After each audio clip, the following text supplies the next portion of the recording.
So what's up? How you doing? Hey, how are you? I'm good, just chilling. So what's your name? Erin, And Erin, where are you from?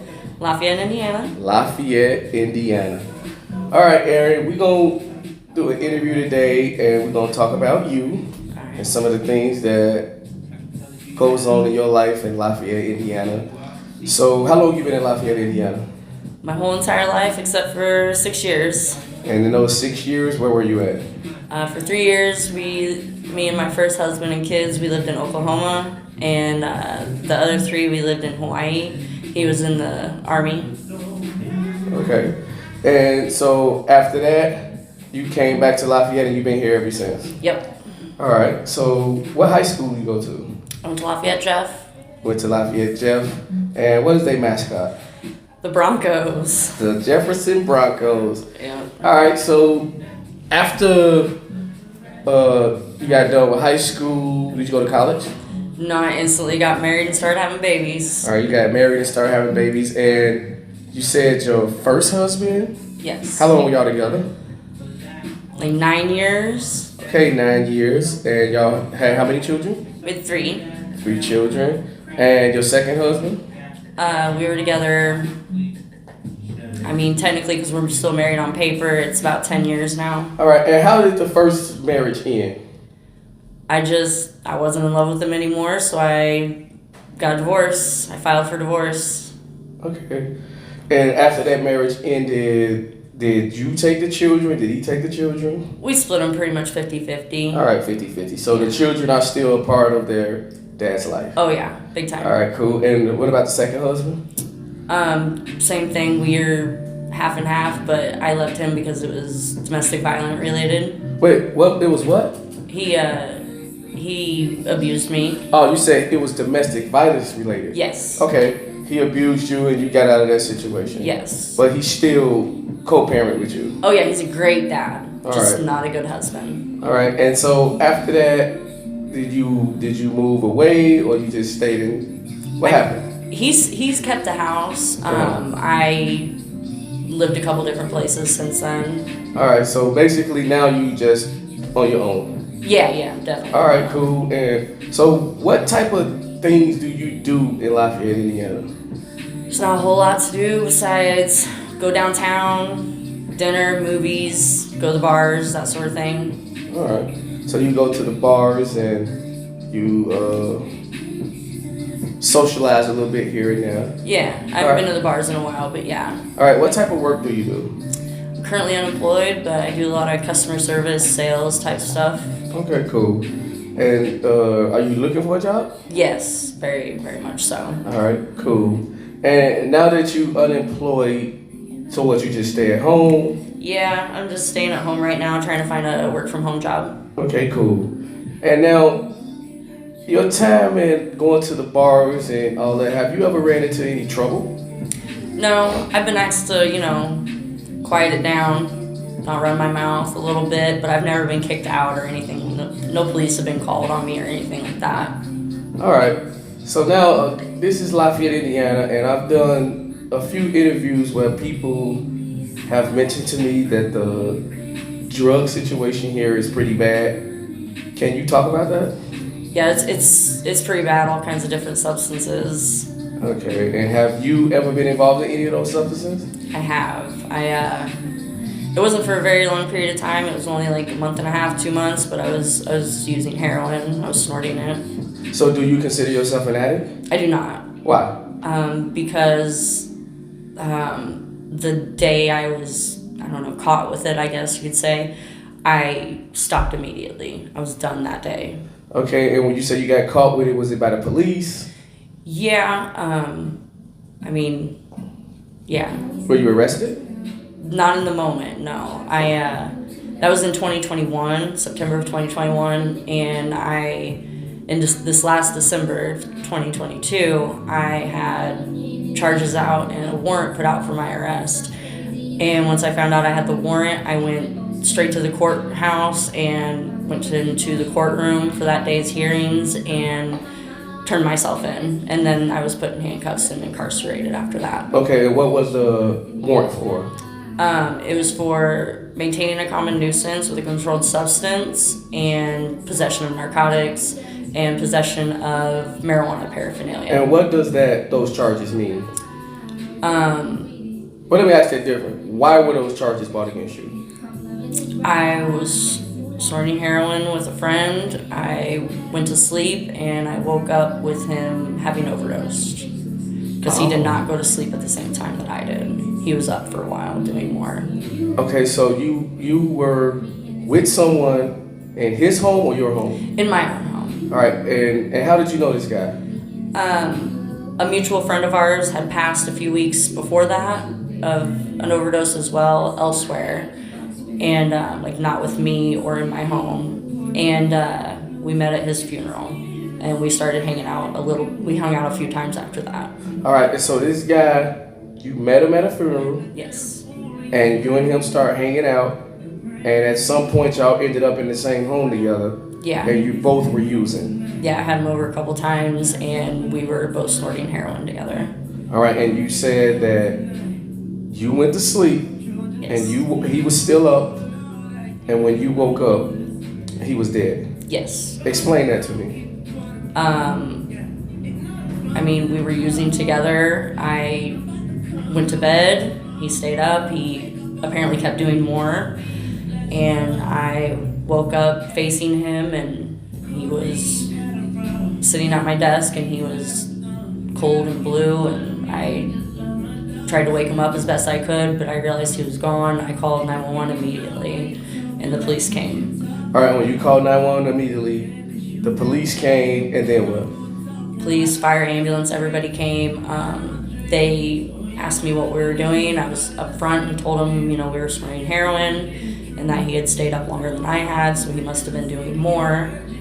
And I turned everything over to them. I turned the heroin over to them straight away. I didn't want it in my possession anymore. Okay, and so now let me go back inside when you woke up, did you immediately know he was dead? Not immediately, but once I really took a good look at him, I tried to shake him and he immediately fell out of the chair. I've been told to slap him in the face a few times. I checked his pulse. He was cold blue. He was gone. So either way, though, I immediately called the police. All right. And when the police got there, did they question you? Did they? Yeah, they just asked what had happened, what we had been doing, and like I said, I explained exactly what I told you, and they asked if I had any more heroin. I said yes, and I gave up what I had left. All right. And so this guy died, and because of that, you got a public nuisance? Yes, because I had done it more than once at my house, and that's... You had done what more than once? I had done heroin at my house more than once. And did you have more people over there? Was this the only guy ever over there? Our mutual friend that had died, he had done it at my house a few times. That's not where he died, though. He died elsewhere. Okay, so wait a minute. How was you connected to the mutual friend that died? We had worked together, and he needed a place to stay, so he ended up staying with me for a while, for a couple months. And so you were around. So wait a minute. You were around two people that overdosed from heroin? Yes, but only in the presence of one. So the first person was never in your presence. What I mean is he didn't die in your home. No, he did not. He died at somebody else's house. And was that your boyfriend? He was somebody staying with me that, we slept together, but that was it. All right, so when you say mutual friend, how was this guy connected to, how was the second person that died connecting to the first person? They were best friends. Oh, they were best friends. So we were both pretty shaken up and upset about it. All right, and then y'all end up meeting at the funeral. Yes. And from that, y'all start, hanging out or whatever.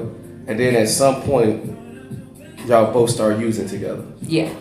And from that moment, from that interaction, this person died. Yes. All right, now, has anybody ever accused you of doing harm to him? No authorities or anything. Right. And you did get investigated? Yes. Yeah, I'm assuming you got interrogated. I did. And from whatever happened in the interrogation and investigation, The only charges that were brought against you was for public nuisance. Yeah, As not doing anything to the person that was found No. deceased in your home. We were just using at my home is all it meant. We had used it more than once at my home is what I gathered from that. And then just the possession of the narcotic, the heroin. All right, and from that, you said you have not done heroin since. Yeah, not since that day that guy died in my house. I turned everything over to them. I don't even know where to get it, even if I wanted to, but I didn't want to anymore. I saw the dangers of it firsthand, and I never wanted to touch it again, and Yes. I haven't. All right, and now you said that happened in 2001. 2021. 2021, and they just brought public nuisance charges against you in December of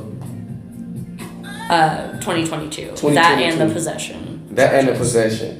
All right, so again, they did, at least from what I'm hearing from you, a year-long And then possibly, some. and some investigation, and from their investigation, they got you for having heroin and just basically being a public nuisance. Did you go to trial to get convicted? I did just recently, yes. You went to trial, or did you plead? Oh, no, I guilty? didn't go to trial. I pled guilty to the 2 charges. All right. And they dropped through a plea offer, and then they dropped the marijuana paraphernalia charge because that was just a misdemeanor, but the other 2 are felonies. All right, and so now you have on your record 2 felonies? I do. And why is it 2 felonies? That's I don't know. Honestly, 'Cause I that's thought just that happened at the same time. All yeah. that. So they said like they gave you 2 different charges. All right, I get it. Yeah. So now, when you found this person dead after the first person, how did that affect you mentally? I'm still traumatized to this day. I was on PTSD meds for a while after that, and in intense therapy, psychiatrist, all of that stuff. And now that this has all been resurfaced, I'm back on PTSD meds, and I'm also seeing a substance abuse counselor. Even though I haven't touched it, it just rehatches a lot of stuff. Okay. So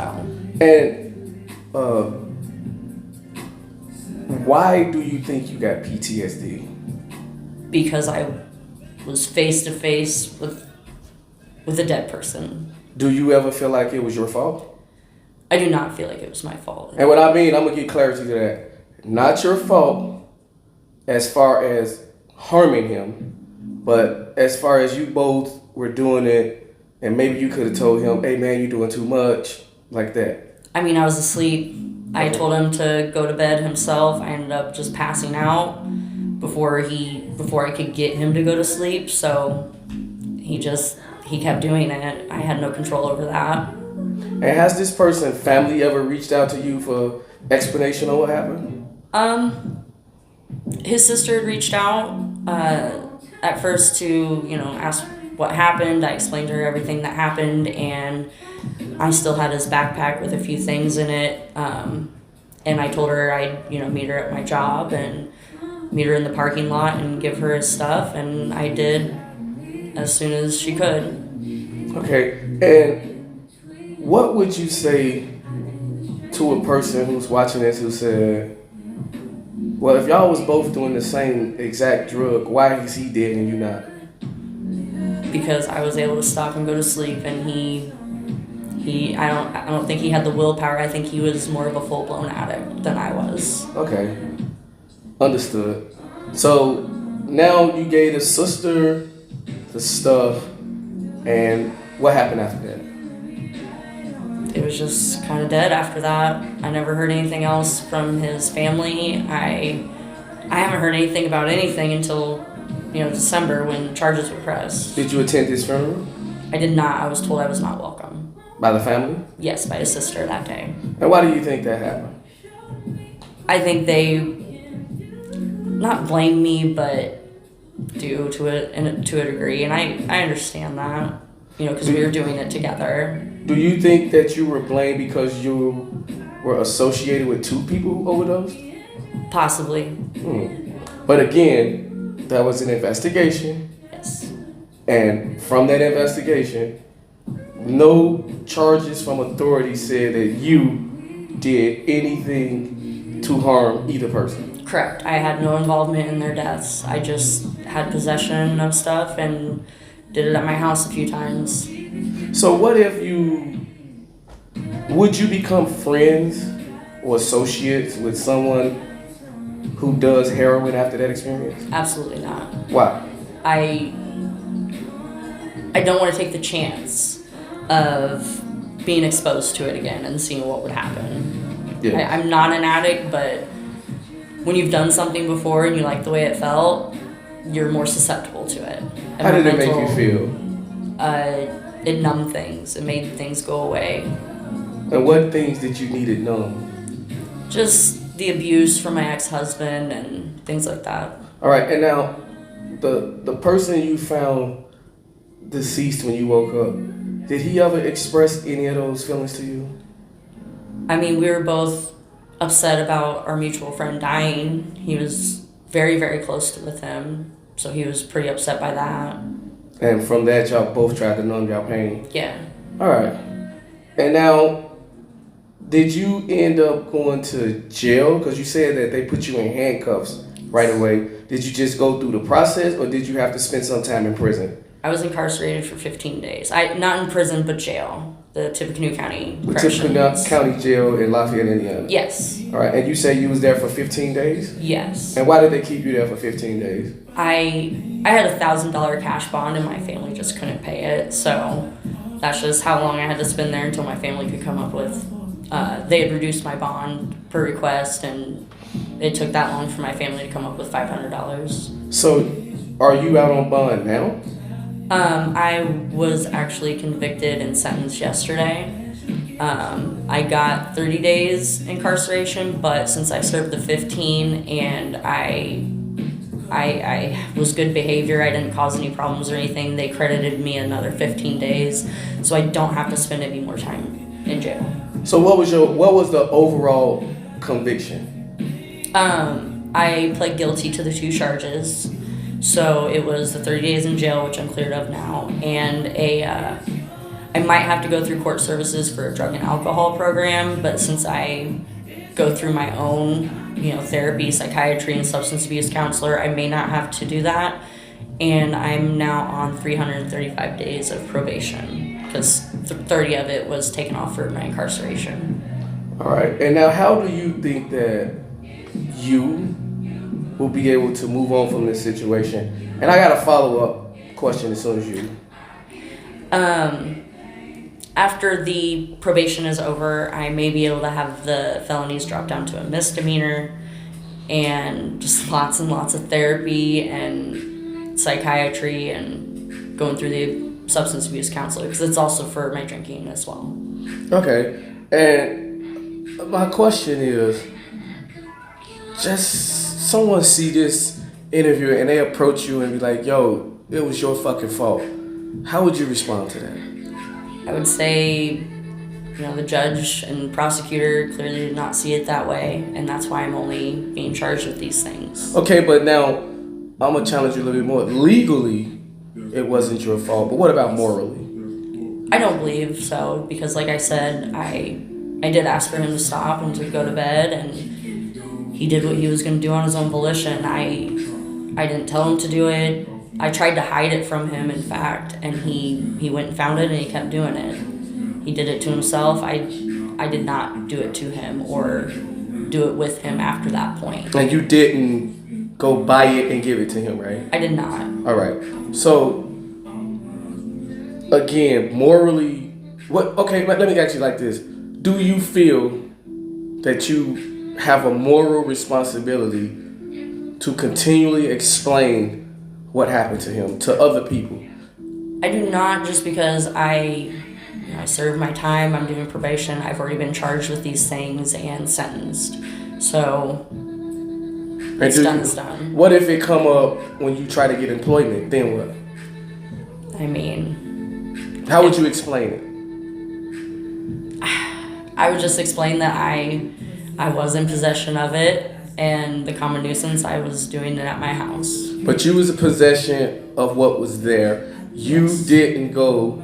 I did not go seek it out, no. Gotcha. Yes. All right, I want you to get that clear. Yeah, sorry. I did not go seek it out. I did not purchase it. Nothing. Understood. All right. So now you've been convicted. All that's behind you. What? Oh, and you said that you're taking PTSD drugs. Are those drugs helping you? Yes, they do help a lot. They keep the nightmares and hallucinations and things like that at bay. What nightmares are you having? Just seeing his face, waking up to him again, and trying to wake him up, things like that. All right. I just relive it all. And those the PTSD medications help you with that. Yeah, sometimes when I'm in public, if I see somebody with long blonde hair, I have to do a double take because sometimes I think it's him when I'm not on my medicine. Yes. That helps keep that kind of thing at bay too. All right. And do you think you're a good person? I think I'm a really good person. How so? I'm kind. I don't hold judgment against anyone. I try to help anybody in any way, shape, or form that I can. I'm a giver, a helper. All right. And now it's going to get just a little more. You said you have teenagers, right? Teenagers and young adults. All right. And how did you explain that situation to them? Basically told him what I told you. I was just wrapped up in the stuff. I did have it in my possession, and he just chose to do more than me, and it was too much. And what did your children say? They were very disappointed and upset with me. Obviously, it's, Yeah. I expected that. All right. And do you talk about drug use with your children since they are young adults? Yeah, I mean, they have clearly learned from my mistakes. They're very adamant about they will never touch anything like that, ever. And like I said, the two oldest are 18 and 20. Okay. So I can only do so much to, regulate what it is they do. Yes. But my daughter is 16, so I try to curb what she does a little more, but she has distanced herself from me since everything. Oh, wait a minute. She distanced herself from your household. She doesn't come over hardly ever. So she lives with her dad? Yeah, she lives with her dad. Okay. Yeah. And do you think that happened because of the situation? I mean, she was living with him predominantly for a while, but it's definitely, she doesn't come on her weekends and stuff with me as much. Hardly ever now. Yeah, I understand. And let me just go back a little bit in your life. Did you grow up with both parents? No, my parents were divorced once I was like 6th grade or something like that. All right, and I asked you that. I will tell you how I feel about divorce and broken homes. I personally believe that in a lot of scenarios and situations, people from broken homes and divorces end up on drugs or incarcerated. Do you think that was your situation? That might have something to do with it. Like, neither one of my parents even drank, let alone did drugs. But I also have bipolar disorder. And recently I learned that people with bipolar are way more susceptible to any kind of addiction in any way. Really? Where did you learn that from? It was some video about people with bipolar and addiction issues. I thought because you said you was taking classes, I thought maybe they mentioned that in one of your classes. No, I brought it up to my therapist and she confirmed it. Okay, cool. And so, was your dad in your life at all? Yeah, he was a little distant for a while, but we're pretty close. We butt heads like cats and dogs because we're virtually the same person, but we have a pretty good relationship otherwise. All right, and so now who were you predominantly living with? My mom. All right, and when your mom wasn't around, well, let me say it like this. At what point in your life did you start using or experiment? Not just because when people say using, that kind of says that you're a full-blown addict. Right. But experiment. I mean, I smoked weed and drank and stuff, but not until my mid-20s. I didn't do the heroin until that point in time, which I was 35, 36, something like that at the time. So it was later in life. And I think it was because of the trauma I experienced between the verbal and mental abuse of my first husband and then the physical abuse with my second husband. All right, and I feel you. So, from the way you view yourself, if those things wouldn't have happened, you wouldn't even experiment with heroin. Oh, I don't think so. Okay. I don't think so. And did your first husband ever do drugs? No, he didn't. I mean, like, he smoked weed a couple times when he was in high school, but you know, he didn't even hardly drink. Well, let me say it, heart drugs. No. Okay. And what about the second husband? Because I'm trying to figure out how did you get exposed to it. That's what I'm trying to get to. I didn't get exposed to it until that friend I met at work. Okay, so when you that met, started it all. And then when he exposed you to it, it was like, oh, I like it. Mm-hmm. And you was just, at that point, just still experimenting. Yeah, I mean, I didn't, like I said, I wasn't a full-blown addict or anything. I wasn't doing it all the time. I would maybe do it a couple times a day, but I wasn't just constantly doing it. All right, and now I noticed this several times you always say you're not an addict. What is an addict? Somebody that can't stop. Somebody that's, as they say, constantly chasing the dragon, constantly trying to reach that high, you know, and they keep building a tolerance and they just keep going and going and they can't stop. And I was able to stop that very day. All right, and how would you be able to, like, in your conscience, tell yourself that the person you found deceased, was he an addict? Absolutely. I know he had been to rehab and everything, but I didn't know until after the fact. Oh, and where was he from? I want to say he was from Delphi. Oh, Delphi. Close to Lafayette, Indiana. Yeah, he was in one of the smaller towns. All right. And now, here's another question. Do you think, as a woman, and it's about your children, do you think that your children will experience similar traumas because they come from a broken home? I hope not, because I don't think... But do you think about it? I think about it. I hope every day that they don't ever do anything like that. Yes. I know a couple of them have experimented with, you know, marijuana or whatever, but I don't think any of them have done anything harder than that. Good. Yeah. And I hope that because of your unfortunate experience that deters them or anybody else in your life from that, and by you telling your story, I think that would help. And I'll tell you, and I've told you this personally, that before I didn't know anything about it, but somebody told me that they didn't want to hang out with you because of it, and I was like, what? Yeah. And now you telling me exactly what happened, and I want you to say it again. You personally didn't give this person to the drugs, and you were not charged with, accused of by authorities of killing this person. Not once. All right. Like you said, like you didn't even know that about me. Nobody would expect that from me because that's not the kind of person I am. I had no idea. Yeah. Because your personality is fun, happy, friendly. Right. Even when I went to jail, the people I was in holding with were like, you don't look like a heroin addict. I was like, yeah, because I'm not, you know. That doesn't seem like me because that's not me. I just got wrapped up in some bad shit for a month and a half. Let me ask you this. What if some people came to you and tried to say, hey, you know what? We want you to be like a motivational speaker and tell your story. Would you be willing to do that? I'd consider it just because, like you said, my personality and everything. I've been told I'm charismatic and things like that. So I think I'd think about it at least.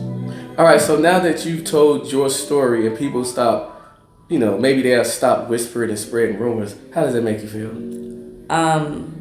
It makes me feel really good if they actually do, you know. Hopefully telling my story and clarifying things, they'll see the truth.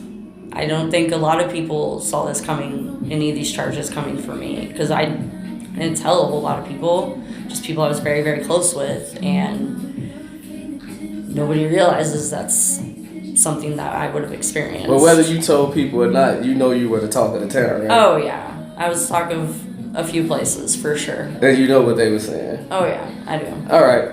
Well, I had a couple people reach out to me, in fact, and be like, "What?" And what did they say when they reached out to you? They just said, we heard these charges were happening. What's going on? Like, is that true? And just the charges alone. Like, they didn't even know the story.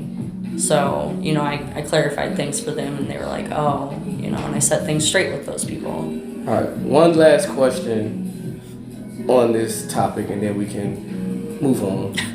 Okay. Have you went to this person's grave and told them rest in peace or whatever? I have not, just because I honestly don't know. I guess I could probably look up his obituary, maybe find out where he's buried. But I have not. Our mutual friend, I've gone there a couple times and talked to him like you do, and apologized, not apologize, but I said how sorry I was that we also lost this other friend, and it was unfortunate. Yes, very unfortunate. Yeah. And I want to say on a personal note, I think it's unfortunate that people say things about people and they don't know the truth, and they just accuse and spread rumors, and it puts people in a situation where you have to defend yourself like this. Yeah, it's hurtful because I'm not that kind of person. You're not. Just got wrapped up in some bad stuff for a little bit. Just a little bit. You say for a small, brief amount of time. 2 months tops. 2 months tops. In my 38 years of life at this point. Understood. So. Well, Erin, I hope that everything turns out all right. Thank you. And I hope that from this video, people can truly understand what happened. Yes. Because obviously people said she killed 2 people. Yeah.